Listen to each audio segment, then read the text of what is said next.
This is BJJ Hood, tapping into Jiu-Jitsu lives on and off the mats.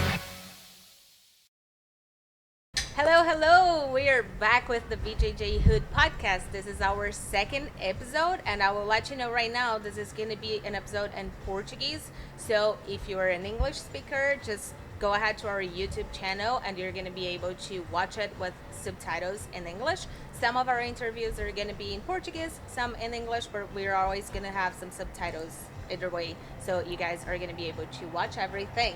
If you're new here, we have a first episode where we talk a little bit about our story. I'm Babi, I'm your host, and Shay, our co-host, she's not going to be here today just because the interview is in Portuguese. She has to work on that and learn a little bit more of Portuguese for the next ones.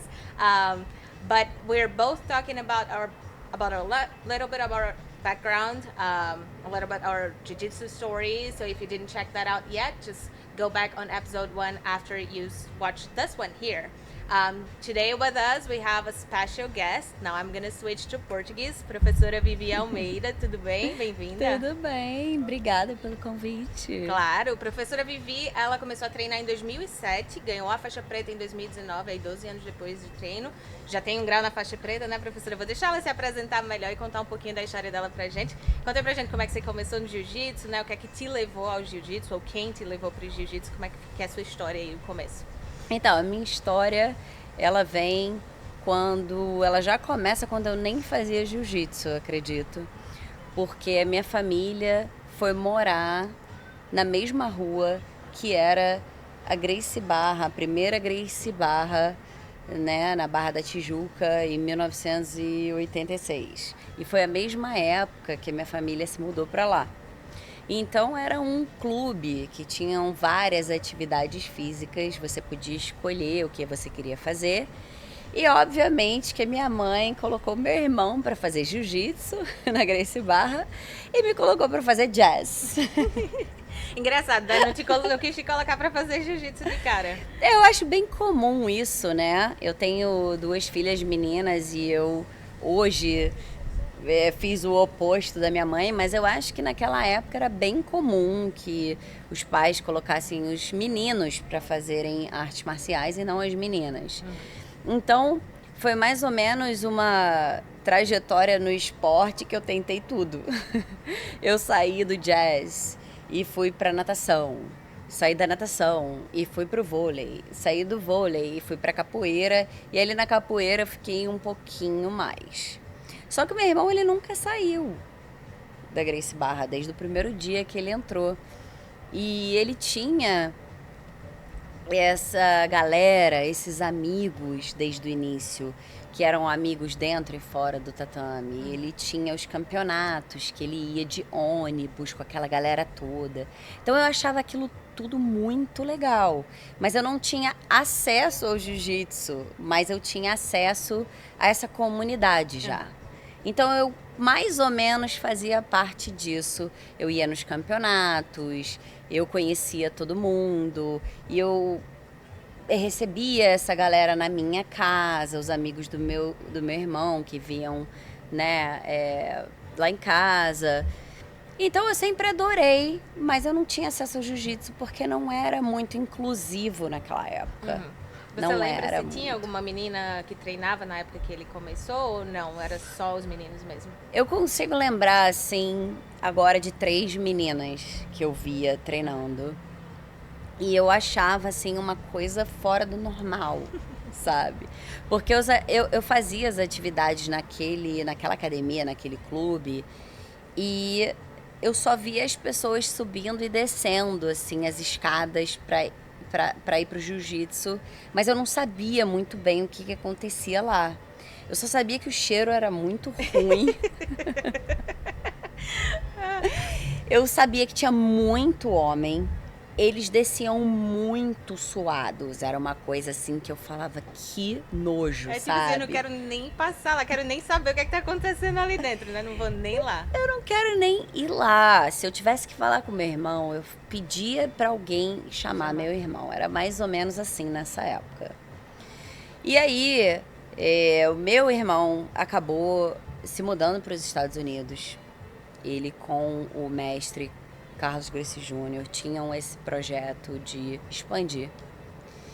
E quando ele se mudou para os Estados Unidos, ele se mudou para a Califórnia, ele começou a abrir a cabeça e ver outras possibilidades junto com o mestre, de fazer tudo isso ser mais inclusivo.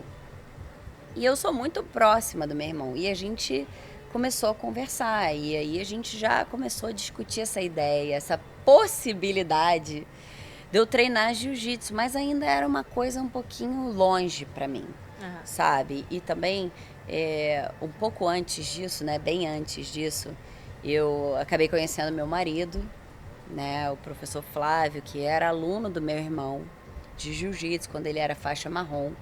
Então eu também acompanhei muitos campeonatos do meu namorado na época, do meu irmão. Então era muito uma coisa deles. Não era uma coisa minha. Você estava envolvida, mas não era o seu esporte, né? Você estava mais acompanhando eles quando eles iam para os eventos ou quando eles iam treinar.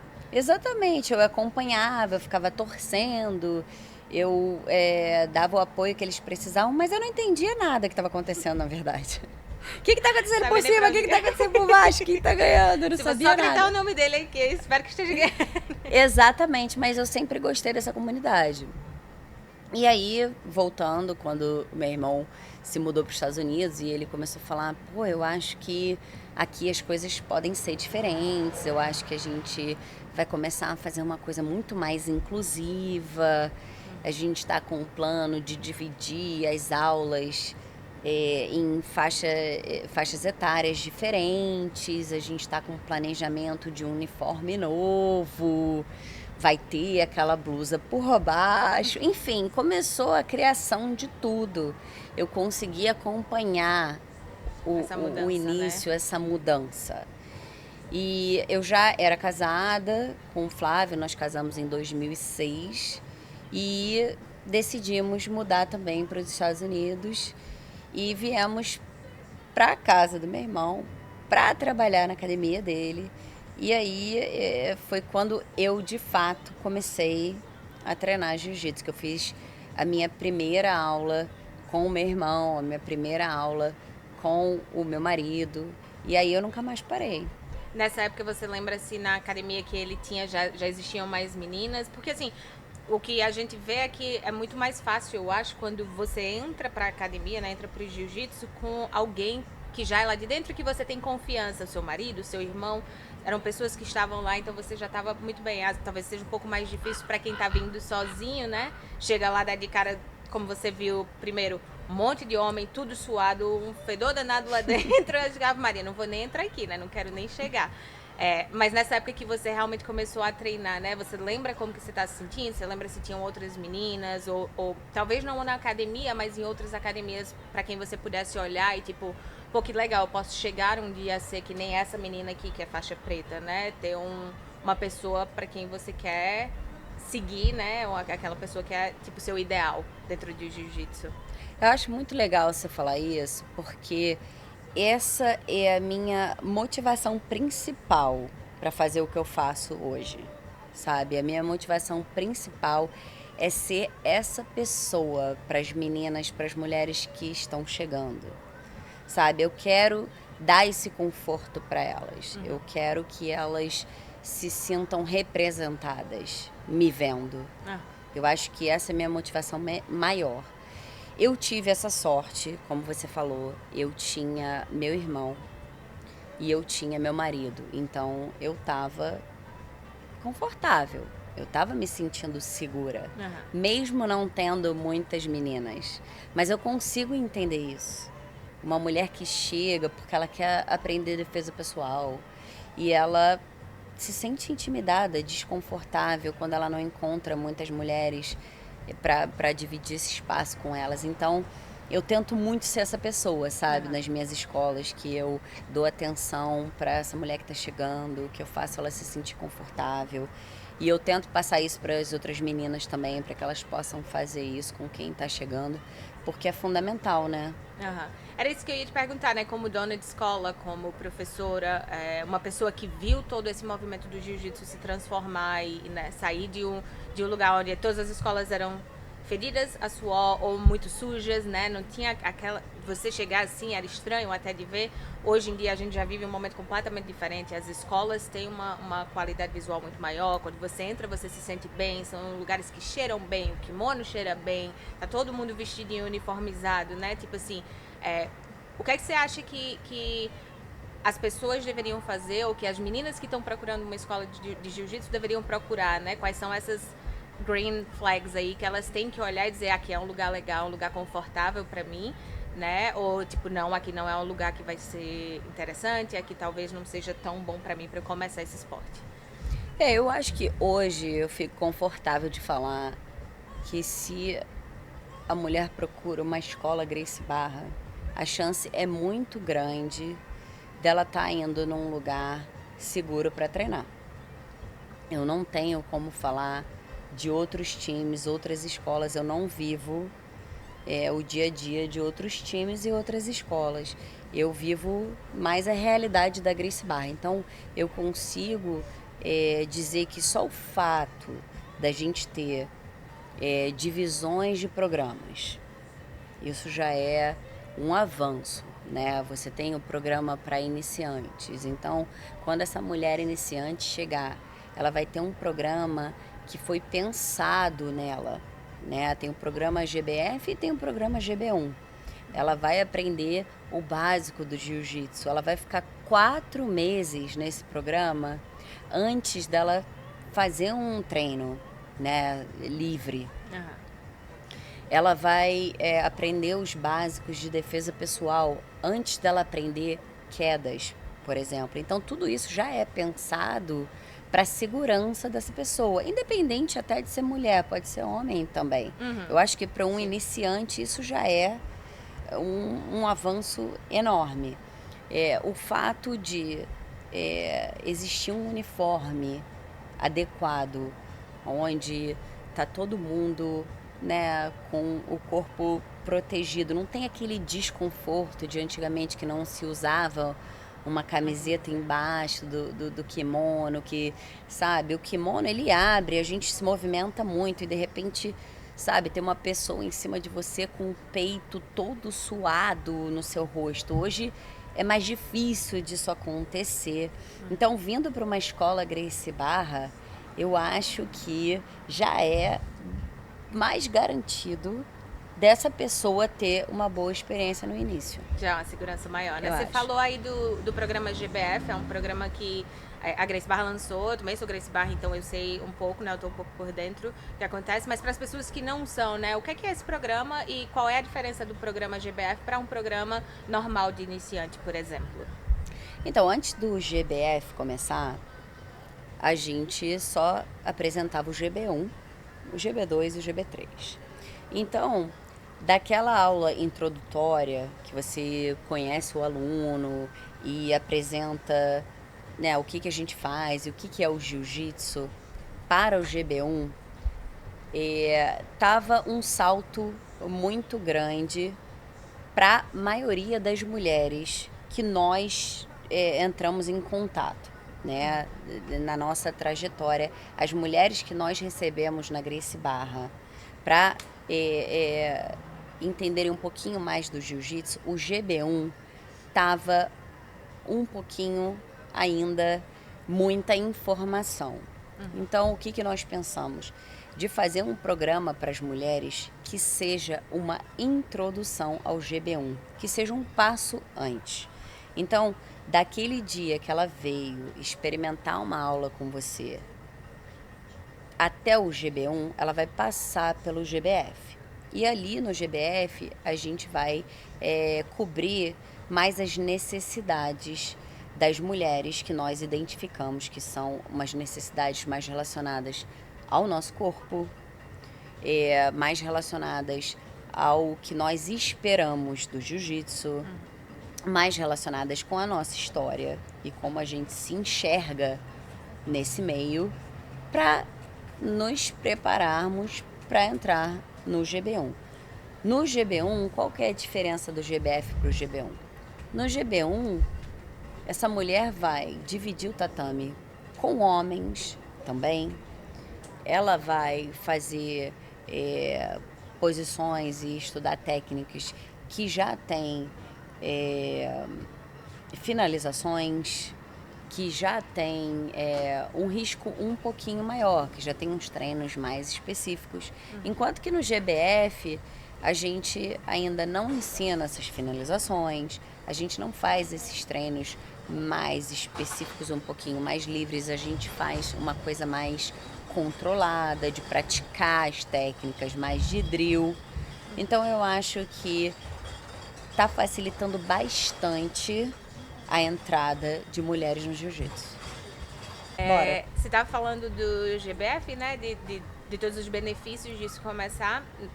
Pela sua experiência, por que você acha que o jiu-jitsu é bom para as mulheres? Porque na minha cabeça toda mulher, toda criança devia fazer jiu-jitsu, todo homem também, todo adulto, mas principalmente as mulheres e as crianças. Eu acho que é muito importante. Eu queria saber da sua visão, da sua ideia, por que as mulheres deveriam fazer jiu-jitsu. Eu acho que a nossa natureza, a natureza feminina, é uma natureza de cuidado, de nutrir. A gente dá vida a um ser humano. Eu acho que não é muito da nossa natureza uma situação, ficar confortável numa situação de combate. Então eu vejo um menino chegando para treinar e ele não tem problema nenhum em sair lutando com o outro menino. A gente só precisa ensinar jiu-jitsu para ele. Só a técnica, né? Só a técnica. Quando chega uma menina, a gente não só ensina a técnica de jiu-jitsu para ela, mas geralmente a gente dá a permissão para ela de lutar. Fala para ela, tá tudo bem, você pode lutar. Olha, você não vai machucar ele, você não vai machucar ela, você vai usar a técnica, tá tudo bem. Então, tem uma necessidade ali da gente estimular e autorizar até a menina, a mulher, de ser um pouquinho mais agressiva. Isso é engraçado você falar isso, que eu vejo muito lá na academia, muitas meninas que estão chegando, é uma coisa que eu falo muito pra elas. Seja agressiva, tipo assim, você tem que machucar ela um pouco. Se você não machucar, não vai funcionar. A técnica, ela tem que sentir um pouquinho de dor, porque senão ela não vai bater. Então, usa um pouquinho da sua agressividade. Ela sabe, a sua parceira de treino aqui, o seu parceiro de treino, ele sabe qual é o momento certo de bater. Se estiver machucando, ele vai bater e aí você para. Mas enquanto ele não bater, é sinal de que não tá funcionando, não tá pegando, né? Então usa essa sua agressividade mesmo, é engraçado. E tá tudo bem, sabe? Ela precisa ouvir isso. E eu acredito que as outras artes marciais, que eu tenho muito respeito, que eu tenho muita admiração por todas, eu acredito que elas sejam mais agressivas. E não são todas as mulheres que ficam confortáveis de dar um soco na cara de alguém.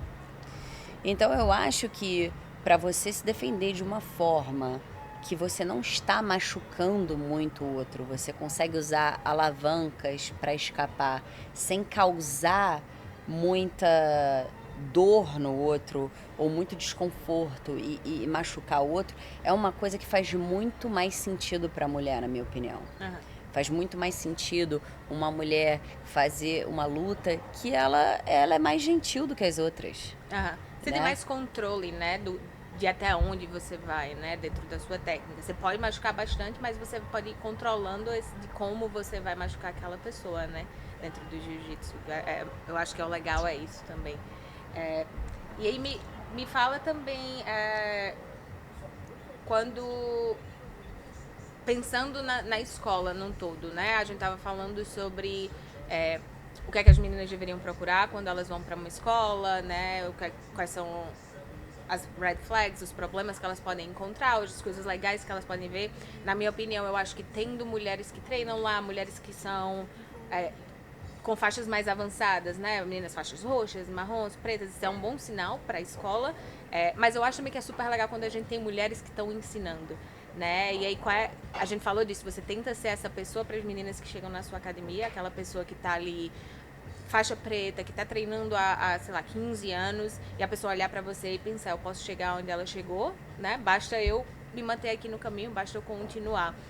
Mas a gente vê ainda que tem muitas escolas que não contratam, por exemplo, meninas para dar aula, ou que às vezes até tem aula feminina dentro da escola, mas quem tá dando a aula é um cara. né? Qual é essa importância e né, como é que você vê esse cenário onde as escolas que ainda não têm mulheres como instrutoras, né? Qual é essa necessidade? É necessário? Não é? Tipo assim, qual é a sua visão, né, dentro desse quadro? Eu acho que é importante que essa escola tenha um ambiente amigável e familiar. E então, aulas de criança, elas fazem com que a escola seja mais amigável e familiar. Por quê? Porque se tem aula de criança, tem mães. E se tem mães, tem um ambiente mais respeitoso, tem um ambiente mais amigável e tem mulheres dentro da escola. Mesmo que não tenha instrutoras, que só tenha instrutores homens. Eu acho que red flag, né, essa bandeira vermelha que você está falando, talvez seria uma escola que não tivesse aulas de criança, não tivesse turmas femininas e não tivesse instrutora feminina. Eu não iria para essa escola, eu não ia me sentir segura, eu não ia me sentir representada, não seria a minha primeira opção. Então eu acho que o mundo perfeito seria o que você, né, tem na sua escola e que eu tenho na minha, que são instrutoras mulheres, aulas de criança, é muito amigável, é muito familiar, mas não são todas as escolas que são assim, realmente. Mas eu procuraria uma que tivesse pelo menos mulheres frequentando a escola. Acho que é muito mais fácil, né? É uma coisa que eu acho muito legal que a Grace Barra faz, é isso. É o jiu-jitsu que é para todo mundo, é o jiu-jitsu que não é só para o competidor e que é muito importante. Eu gosto de competir, eu sou competidora também, eu acho que é muito legal, mas eu acho que esse é só um lado do jiu-jitsu, né? Quando você abre as portas para você ter crianças dentro da sua escola, para você abrir um espaço para aquelas mães fazerem uma aula de defesa pessoal, por exemplo, né? Você abrir as turmas ou aulas, mesmo que sejam esporádicas, né? Eventos dentro da academia, eu acho que isso abre muito as portas, né? Para as pessoas e mostra que é para todo mundo, qualquer pessoa pode chegar, independente da idade também. Muitas vezes a gente escuta, eu até escuto de algumas mães lá na academia, tipo, tô muito velha para começar jiu-jitsu, ou tenho que entrar em shape para poder começar. E tipo, não, cara, você pode começar agora, o jiu-jitsu vai te ajudar a chegar lá, né? É o caminho que vai te levar para isso, né? Eu acho que sim, eu acho que a competição é uma ferramenta de desenvolvimento para a pessoa muito importante. Como eu falei no início, eu vi o meu irmão se desenvolver e ser uma pessoa cada vez melhor através da competição. Eu vi o meu marido se desenvolver, ser uma pessoa muito mais disciplinada, muito mais comprometida com o esporte, com ele mesmo, com a saúde dele, através da competição. Mas eu não acho que a competição seja para todos. Eu acho que o jiu-jitsu, sim, pode ser para todos, mas não a competição. Por exemplo, eu não sou competidora, mas eu acredito que eu seja uma pessoa competitiva. E as minhas competições comigo mesma, elas são variadas, relacionadas ao jiu-jitsu. Então, por exemplo, eu posso me comprometer esse mês a melhorar um certo jogo que eu estou trabalhando, que seja de uma guarda específica, e eu vou me colocar numa situação esse mês inteiro de trabalhar esse jogo e eu vou me propor a treinar 3 a 4 vezes por semana, porque eu quero melhorar nisso esse mês. Essa vai ser a minha competição. E pode ser que o próximo mês eu esteja numa fase que eu vou trabalhar muito mais o meu lado de professora, eu quero muito mais contribuir, eu vou vir nas aulas de GB1 e eu vou ajudar mais os iniciantes, eu vou revisar o meu básico, o meu jiu-jitsu básico, eu vou contribuir. Então, assim, eu acho que como o competidor tem os seus momentos também, a sua season dele tá treinando mais forte ou treinando mais fraco, quem não compete também pode. Eu acho que é importante você estar querendo melhorar, você ser competitivo com você mesmo, nunca relaxar, nunca estacionar. E só porque eu não estou inscrita num campeonato, eu vou ficar aqui treinando de bobeira. Eu acho que isso é um desperdício. Sim. Eu acho que se você tem a oportunidade de melhorar, se você tem a oportunidade de treinar forte, se você tem parceiros de treino que você confia, que você pode contar, por que não?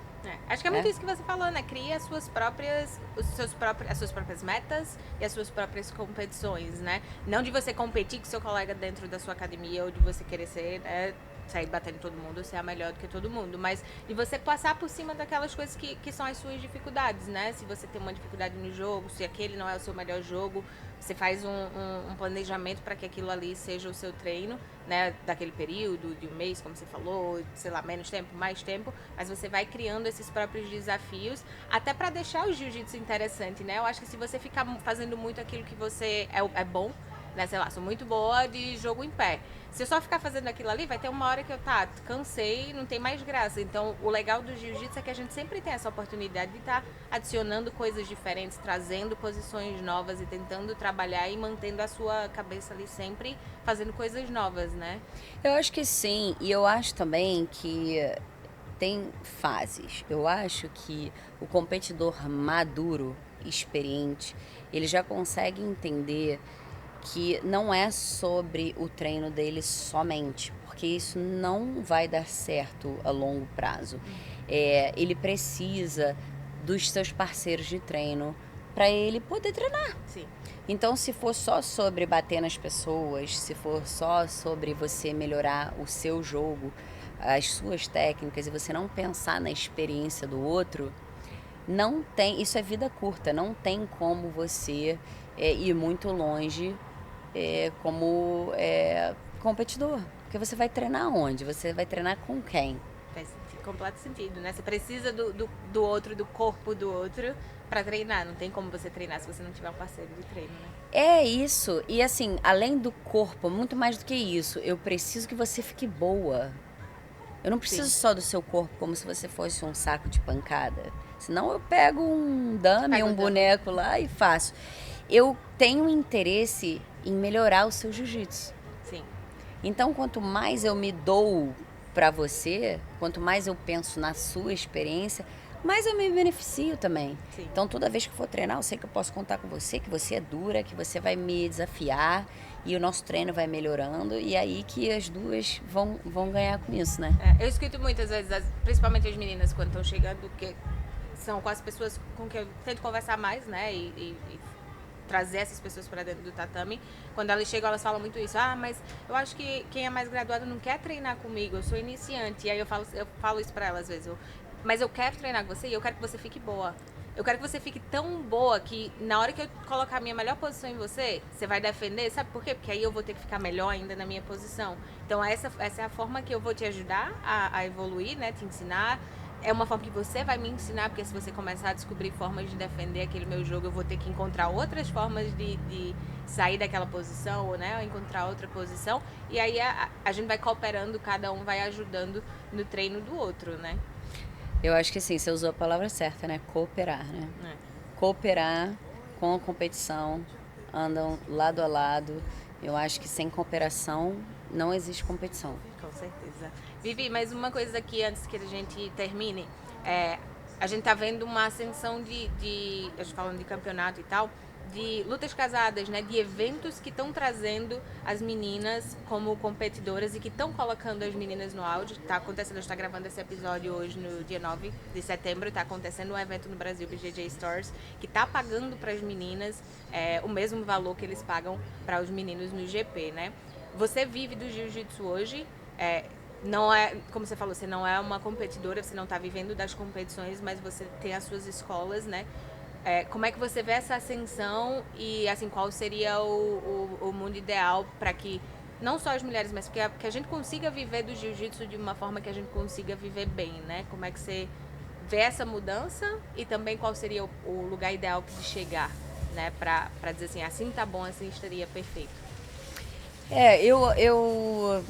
Nossa, adoraria, assim, um mundo ideal. Vamos lá. Eu sou professora, né? Eu vivo de dar aula de jiu-jitsu.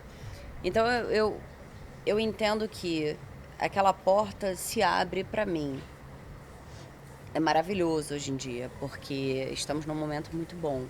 Antigamente não existia, essa porta não era nem aberta pra gente ainda. Hoje ela já se abre. Mas também vai depender muito da gente, de sermos bons profissionais, pra gente ficar naquele lugar. Então, quando essas meninas que vão lutar hoje têm essa oportunidade, elas chegam lá, elas dão um show de qualidade técnica, de garra. É uma luta que as pessoas gostam de assistir. Hoje em dia no UFC, as lutas femininas são as melhores. Né? É super divertido, É dinâmico, é dinâmico. Né? Elas estão sempre procurando aplicar as posições, não tem muito aquela enrolação no jiu-jitsu, no UFC, elas estão sempre é o jogo pra frente, né, que a gente fala. É um jogo pra frente, de qualidade, as mulheres estão profissionais, estão se dedicando, sabe? Então eu acho que tá na hora certa mesmo, as coisas elas acontecem na hora certa. Como antigamente não tinha muito esse espaço, eu acredito que também demorou um tempinho pra gente chegar até aqui com essa qualidade. Né? Hoje eu vejo uma qualidade de ensino nas escolas, eu vejo uma qualidade de luta que eu acho que chegou a hora, nada mais justo de estar todo mundo ganhando o mesmo salário, de estar todo mundo com as mesmas oportunidades, porque a gente vê muita qualidade técnica e muita mulher competente no jiu-jitsu. É isso aí. A gente espera que esse número só cresça, né? Que as meninas que estão chegando agora, que usem essas meninas como inspiração, as meninas que são professoras, que são donas de escolas, né? Empresárias, que entendam que a gente pode chegar onde a gente quiser. Basta a gente trabalhar duro, basta que a gente tenha essa qualidade. Também não basta dizer assim, não, eu sou mulher, agora me dá minha posição aí, né? Porque eu mereço. Não, você tem que trabalhar duro, claro, mas você consegue chegar lá, porque outras pessoas já fizeram esse caminho, já podem te mostrar que dá pra você conseguir também, né? Dá pra você chegar lá. Vivi, queria te agradecer muito por participar aqui do podcast com a gente. Queria que você deixasse uma mensagem, se você tiver, para as meninas ou que nunca treinaram jiu-jitsu na vida e que estão pensando em começar, ou para aquela menina que tá meio sem vontade, tá ali, não sei se eu volto, né? Uma mensagem aí de incentivo, uma mensagem para essas meninas aí. Obrigada pelo convite, adorei estar aqui. Esse bate-papo, ele é legal, ele é agradável, mas ele é muito necessário ainda, né? Eu acho muito legal a gente falar do jiu-jitsu feminino, incentivar, inspirar outras meninas que ainda estão pensando se vão fazer ou não. Eu acho que deveria fazer, sim. O que acontece com a gente no jiu-jitsu é uma transformação de dentro para fora, que a gente pega essa força para a vida. Né? Eu acho que todo esse nosso treinamento de aprender a lidar com pressão, de ter que ser mais disciplinada, de aprender a lidar com o desconforto, de aprender a conquistar o nosso espaço porque a gente merece, porque a gente treina, a gente se esforça. Isso tudo são coisas que a gente aplica na vida. Você vai levar para você ser uma mãe melhor, uma esposa melhor, para conseguir aquele emprego que você deseja. Você começa a acreditar mais em você. Eu acho que antes do jiu-jitsu, eu duvidava muito de mim, do meu potencial. Eu tinha muita dúvida se eu ia conseguir fazer aquilo, se eu era capaz de fazer aquilo. Acho que o jiu-jitsu, por ser difícil, o jiu-jitsu ele não é fácil, né? O jiu-jitsu, ele pede, ele exige dedicação, estudo, sabe? É muita frustração, muita alegria também. É uma mistura de tantas coisas que eu acho que coloca a gente em posições que a gente melhora. A gente renasce das cinzas, assim, o tempo inteiro, acreditando que é possível, sabe? É um dia de treino que você não conseguiu fazer nada direito, que você se sentiu, assim, horrível, você ainda consegue continuar lutando, continuar tentando, aí você sai dali e fala, pô, cara, se eu conseguir fazer isso hoje, eu consigo fazer qualquer coisa na minha vida. Então, eu desejo isso para todas as mulheres, sabe? Nenhuma mulher ter que duvidar mais dela, de que se ela é capaz ou não, sabe? Você fazer alguma coisa que te ajude a acreditar em você mesma, de que você é capaz. Hoje eu me sinto assim. Eu acho que eu sou capaz de fazer qualquer coisa que eu queira fazer. Não que eu não vá errar, não que eu não vá tropeçar, sim, que eu possa fazer melhor depois, mas eu acredito que eu posso. Então eu acho que é o que eu desejo para todas as mulheres. De se colocar numa posição de desconforto no jiu-jitsu, na vida, mas saber que mesmo daquela posição você consegue sair, né? Vai chegar um momento que você consegue sair. Sempre tem uma saída. Sempre tem. Muito obrigada, Vivi. Obrigada a você que assistiu, que acompanhou a gente aqui. Se você quer continuar assistindo os episódios aqui do BJJ Hood Podcast, segue a gente nas redes sociais. A gente tá no Instagram como @BJJ Hood Podcast. A gente tá no YouTube também. Lembrando que se a entrevista for em inglês, a gente vai ter tradução lá em português na legenda. Se a entrevista foi em português, a tradução vai ser em inglês, né? Não deixa de seguir a gente para acompanhar aí os novos episódios e a gente se encontra na próxima. Tchau, tchau. Thanks for listening.